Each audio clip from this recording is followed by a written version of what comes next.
Welcome to this explainer. Right off the bat, we're diving straight into the microscopic material science that decides if your waterborne color paste survives on the shelf or, well, fails completely. If you formulate high-performance coatings, you already know that consistency is literally everything. So we're cutting out the guesswork today. We're going to look at the exact molecular mechanics that dictate shelf life. It's a microscopic battlefield down there, and mastering it, that's your key to engineering flawless products. Let's get into it. Every formulator knows the universal pain of pulling a batch off the shelf after a few months, popping the lid, and finding it completely separated, flocculated, or just massively shifted in color. It's the worst, right? It's wasted material and a huge hit to quality control. Now, usually, we're pretty quick to blame the pigment, maybe the storage temperature, or some minor mixing variation. But the true point of failure? It's actually happening on a scale that is completely invisible to the naked eye. The root cause isn't what most of us naturally focus on. The real secret to long-term stability lies entirely within the microscopic, protective layer of dispersants that surround your pigment particles. Think of this layer as your pigment's armor. If that armor is dense, if it's uniform, your formulation is going to stay suspended for years. But if it's weak or inconsistent, failure is basically inevitable. To see exactly why this armor fails, we really need to look at how it's built in the first place. Okay, to truly engineer stability, let's quickly re-examine the 3 linear stages of dispersion. Stage 1 is wetting, getting the liquid to replace the air on the pigment surface. Stage 2 is dispersing, using high shear mechanical forces to physically smash those agglomerated particles apart. We all know those steps. But stage 3, stabilizing, this is where the real magic happens.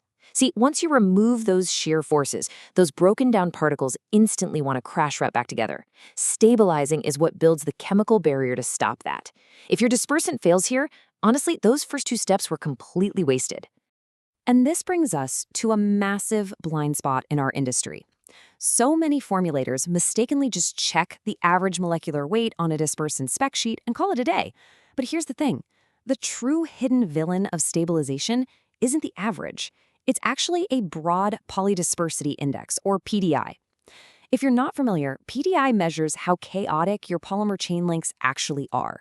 Because a polymer is just a mix of different chain lengths, the PDI tells you exactly how much variety, how much chaos exists in that specific mix.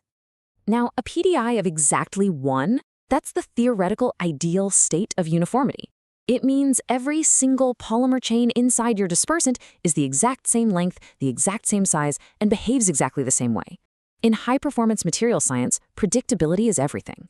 So when your PDI is creeping super close to 1, you're eliminating random variables. You're working with a highly engineered precision tool. To put this into perspective, when we contrast a narrow distribution dispersant with a broad one, it's honestly like the difference between building a heavy-duty wall with perfectly uniform interlocking bricks versus trying to stack irregularly shaped, uneven stones. The narrow distribution behaves like a well-drilled army. Every single molecule lines up perfectly, giving you a smooth, totally predictable barrier. But that broad distribution, it's a chaotic jumble that inherently leaves some pretty dangerous gaps. And because of that chaos, in a broad distribution system, a highly destructive battlefield emerges right on the surface of your pigment. It's literally a turf war. Fast-moving, lightweight short chains rush in, and they occupy the surface space first. But their anchoring is super weak, so over hours or days, heavier, much stronger long chains arrive and violently displace those short chains. What this means is your formulation is never truly stable. It is constantly shifting and restructuring while it's just sitting there in the bucket. This chaotic displacement creates what material scientists call soft repulsion. It's a vulnerable barrier. Think of it like a screen door. Sure, it might stop a few things, but if the particles push hard enough, they're breaking right through. Contrast that with the hard repulsion of a narrow distribution. Because that layer is uniformly dense, it acts way more like bulletproof glass. The repulsive force is absolute, and it is completely unforgiving. So, by relying on a broad distribution dispersant, you aren't just settling for a slightly weaker barrier. You are actively planting 4 distinct microscopic time bombs right into your formulation.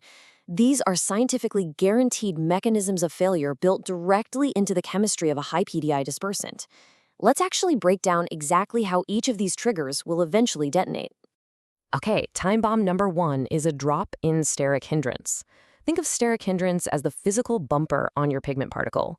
In a broad distribution, the outer layer of your protective barrier is mostly made of just a few randomly stretching long chains. It simply fails to provide enough dense, physical distance to overcome van der Waals' attractive forces. So when two particles bump into each other, they slip right past those sparse outer chains and lock together permanently. Time bomb 2 is bridging flocculation. Remember those exceptionally long polymer chains we talked about in a broad distribution? Well, sometimes they stretch so far out into the liquid medium that they actually encounter a second pigment particle. And because that second particle has patchy, uneven coverage, the long chain just anchors right onto it. It effectively builds a microscopic bridge, trapping those two particles together. Over time, millions of these bridges form, and they literally pull your formulation into an unusable sludge. Moving on to the third time bomb, depletion flocculation. This one is driven entirely by those weak, short chains that got kicked off the pigment surface earlier. Those unattached chains are now just floating freely in the liquid.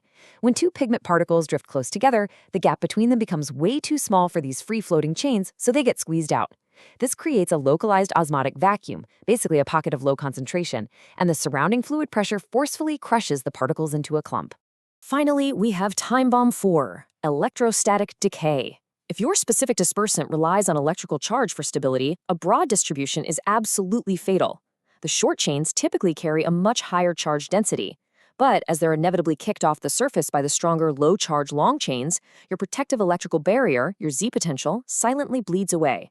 It's basically killing your formulation stability from the inside out.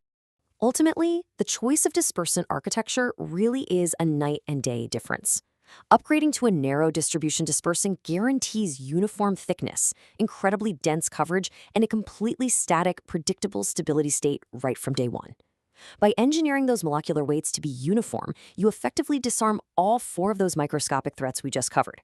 You move from a state of dynamic chaos straight into a state of engineered reliability. So, knowing that the true scientific secret to bulletproof long-term stability actually lies in narrow chain uniformity, it might be time to ask yourself some hard questions about your toolset. If you are still only checking the average molecular weight on your datasheets, you're essentially navigating complex material science completely blindfolded. What is actually inside your current dispersant? Is it a uniform engineered barrier, or just a chaotic mixture of time bombs waiting to ruin your next batch? It's time to take control of the microscopic battlefield. Thanks so much for joining me on this explainer.